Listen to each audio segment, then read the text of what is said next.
Many hands make light work. That's what one of my mentors, a farmer named Joel Salatin, told me. So how many people do we have on this trip? I brought from the office, we have 18 people, so that even when I travel, I can get work done. And if you struggle sometimes with procrastination and getting important things done, one of the reasons is you're not following that saying, many hands make light work. If you have a whole bunch of things to do, don't take the burden completely on yourself, or you just end up not even doing it. If you have, 18 people with you, you don't necessarily have to have that many. We're coming to dinner here at PF Chang's. We're in Palm Springs, where I go to do some business trips. But if you bring a large group with you, whether it be at your office or when you travel, you'll find that what takes you, 15 hours to do, you can get done in 1 hour. Nobody gets discouraged. So be careful.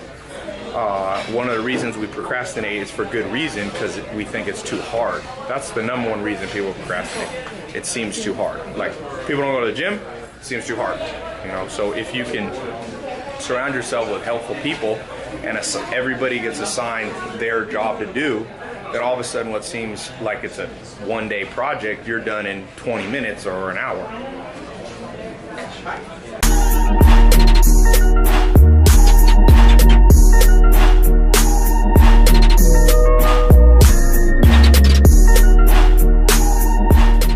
Thinking of getting a jetpack so I can commute. I'm all about avoiding LA traffic. So I took a helicopter here. Then we flew right over the 10 freeway, which is the best part because it was so congested. And I'm like, I've been in that traffic so many times. But a jetpack from the house to Oh, you trying to kill yourself, bro? Adrian said it's a death wish. I would fly low and slow. You don't have to go fast. Yeah, what about the garbage trucks or something? Just hits you. No, I'm not gonna go 5 feet. You're gonna be up at least 30 feet.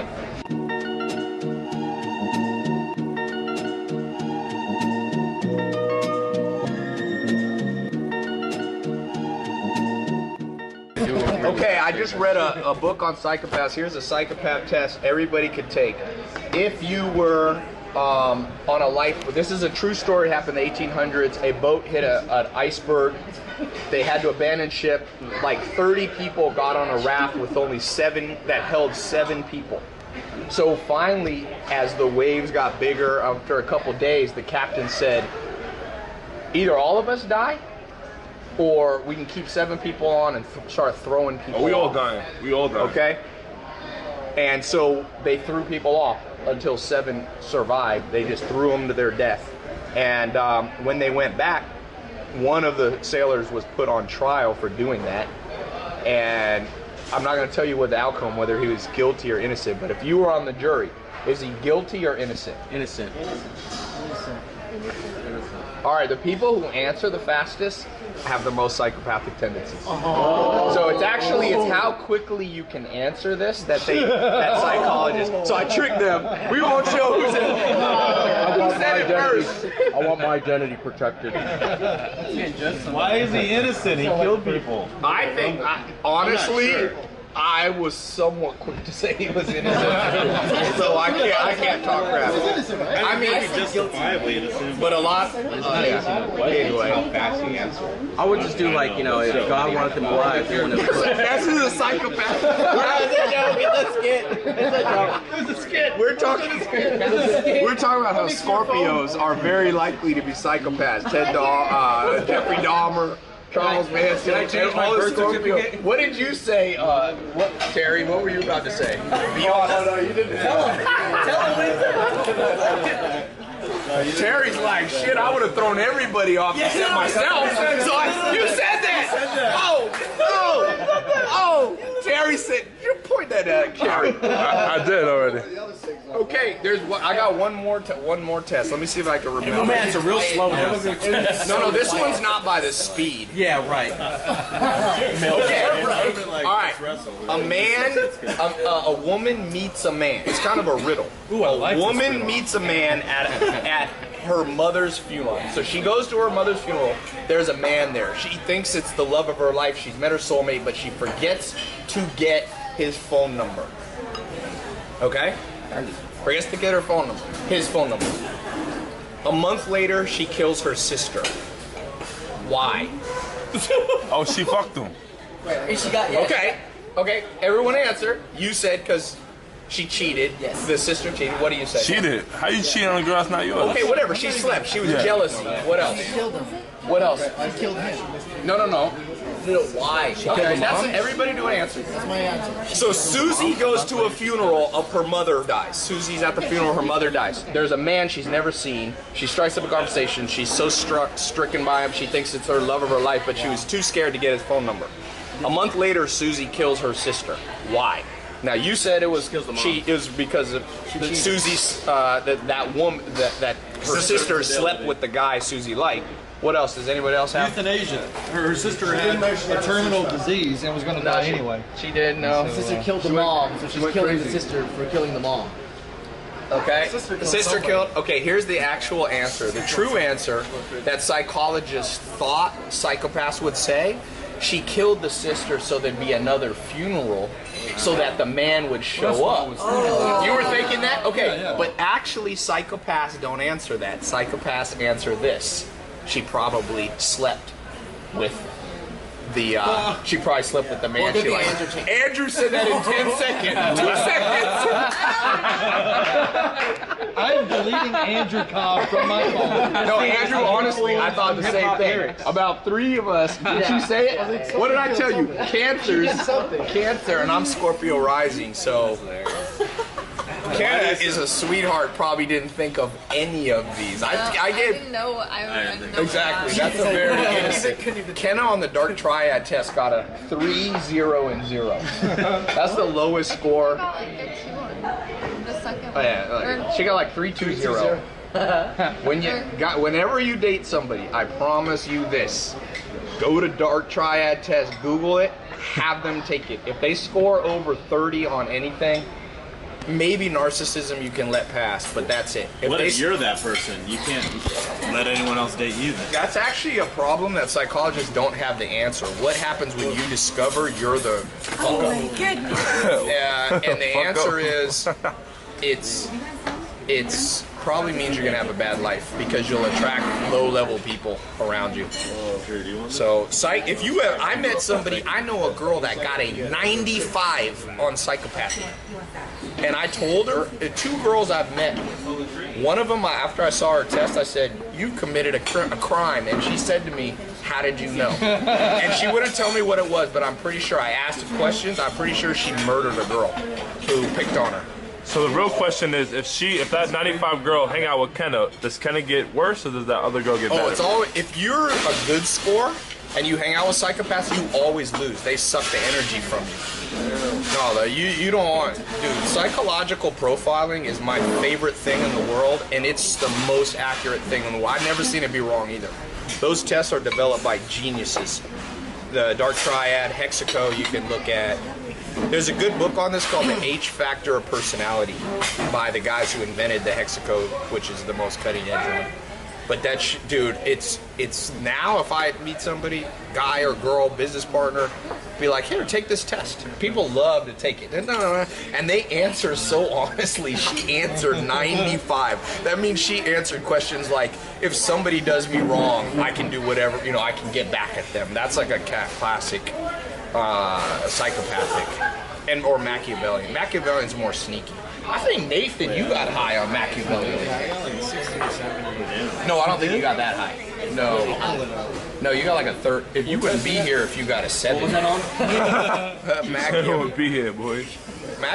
A lot of times when I meet somebody who's high in Machiavellianism, I ask them, were you bullied? And they almost always say yes.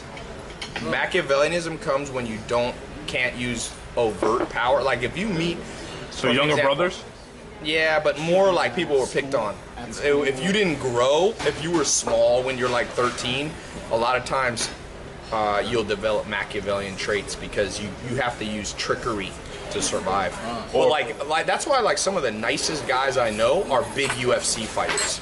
Like these 2 brothers I know. Kenneth, guy that I sponsor, a pro fighter out of Norway, but also the Nogueira brothers, Minotauro. These are like they're in the Hall of Fame. Pride, they won UFC and all that. They're like 6'4", monstrously identical twin pro fighters that are like the nicest guys ever, and they're not Machiavellian. They'll say whatever they, they're just honest. But you meet somebody who was like skinny and wimpy when they were 15, oh, forget about it. Andy's pointing to you, Zach. Zach's brother's pointing.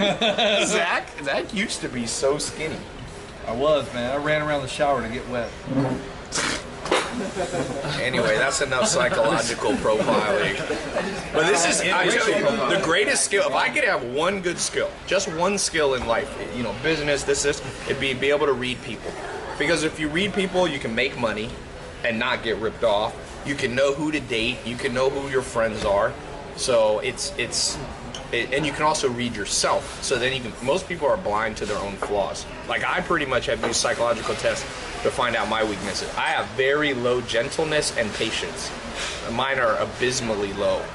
Like I almost have, not criminal level because it's not a criminal thing, but You did rip off that old woman one time. that was you, Zach. Zach used to cross dress.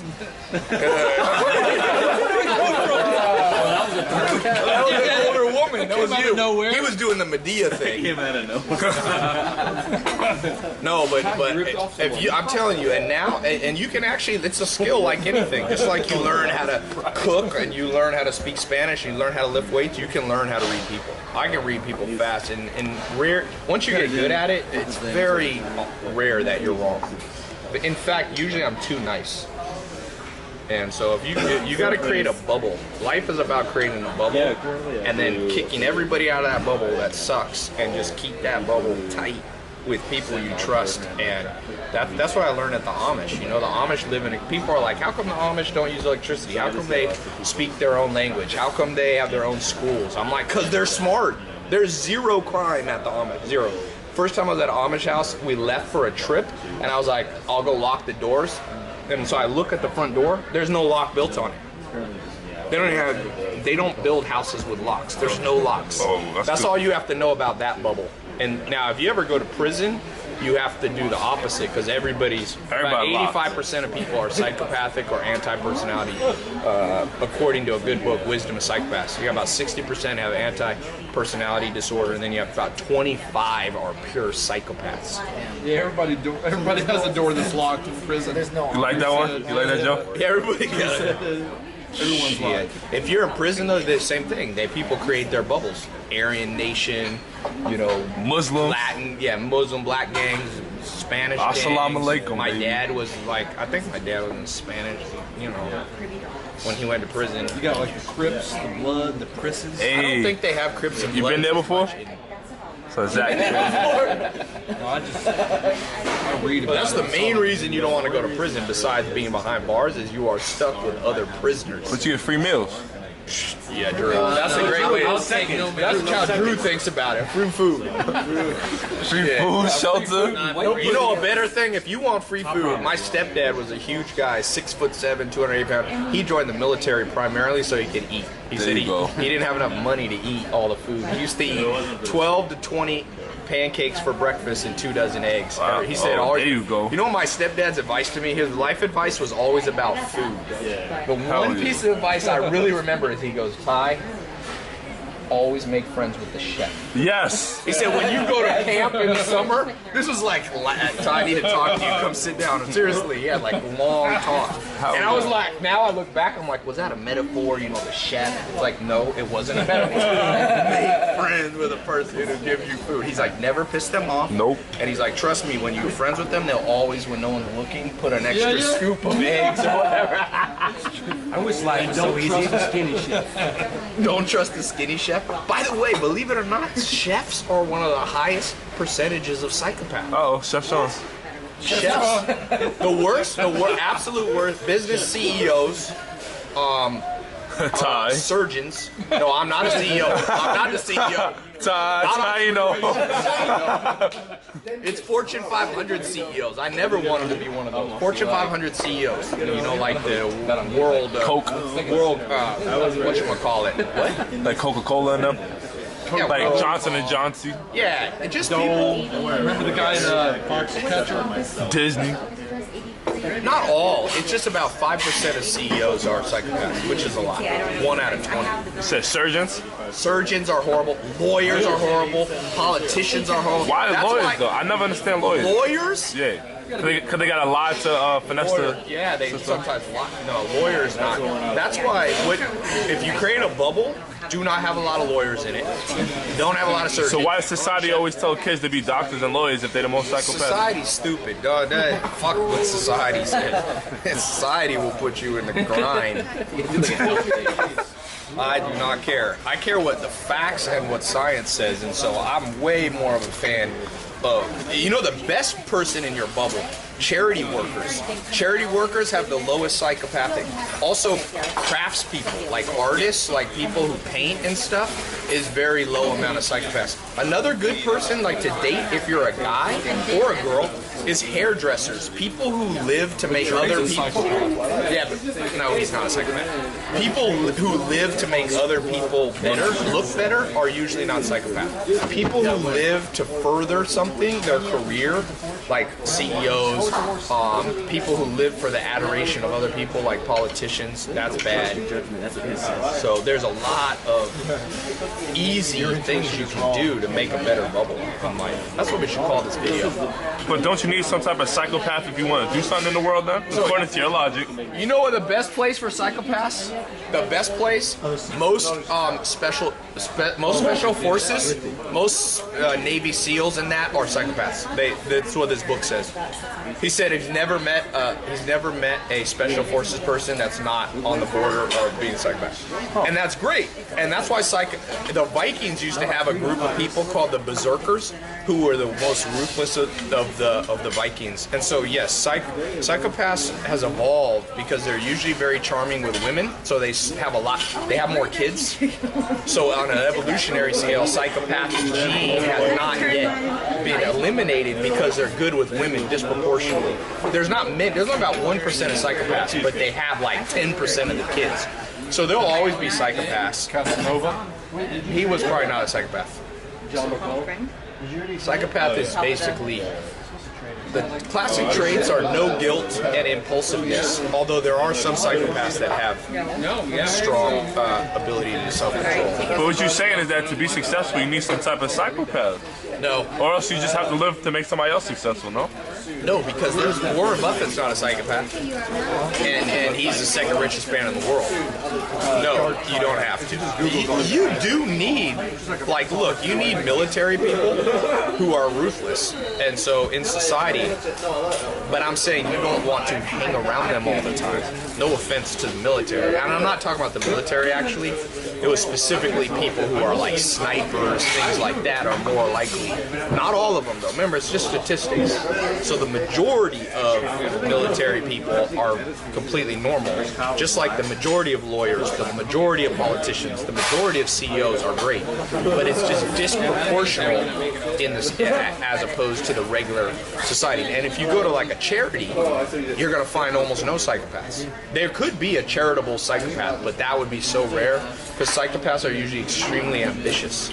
So they want a non-profit is not that exciting to a psychopath.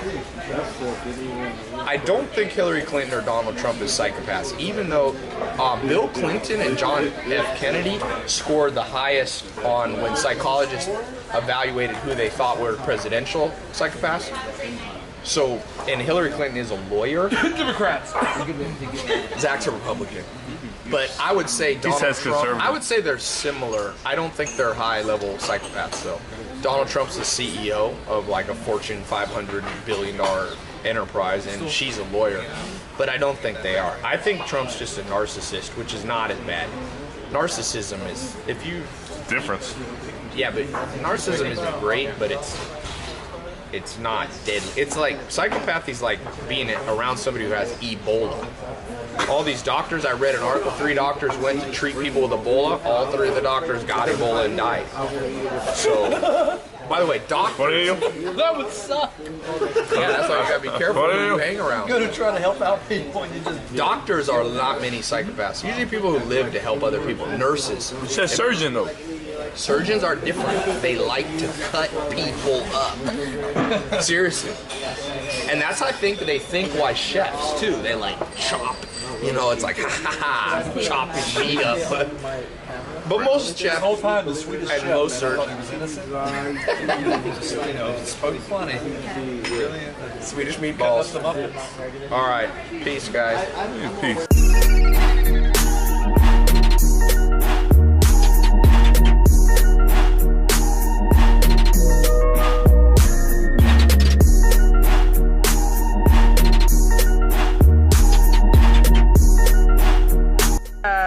I said Golden State, they'll be good. And they got David West, which I didn't realize. Yeah. But I don't know that somebody said they'll win 80 games. I'm like, I don't think so. 80-1? They're not better than Jordan's Pippins. But how you know that though? You don't even know that. Well, they won more. They won 73 games. But they had years together. I'm just saying, I would bet against 80 games. 80 games. You gonna bet against babyface Curry? How can you do that? I love her. What are you talking about? You're not even a Golden State fan, Drew. Not when they playing LeBron, though. Drew's bandwagon. Drew suddenly likes the city of Ohio. I mean, the state of Ohio. Why don't you like them Knicks? Knicks, they got thrash too. They got thrash too. You said it was gonna be nice. I can go for Golden State because I'm from California. No, you said the Knicks is gonna be nice. No, Yes, I never you did. said the Knicks. Yes, you did. Nice compared to the past. Yeah, but that's not hard. At some point, the Knicks look like a Yeah, AAU team. No, JV high school. Bro, you're not gonna talk about Derrick Rose like that. No, that was before D Rose.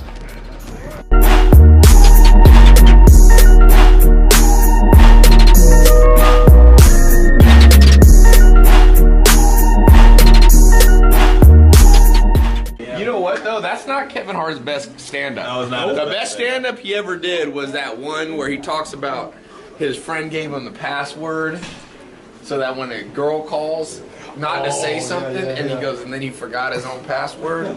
He said, "I am hungry as shit." And he gives it a thumbs up. Put thumbs up. The ice cream was really good. Adrian hated it. Zach? It made me laugh, but I also made Oh, there were a couple of loud laughs.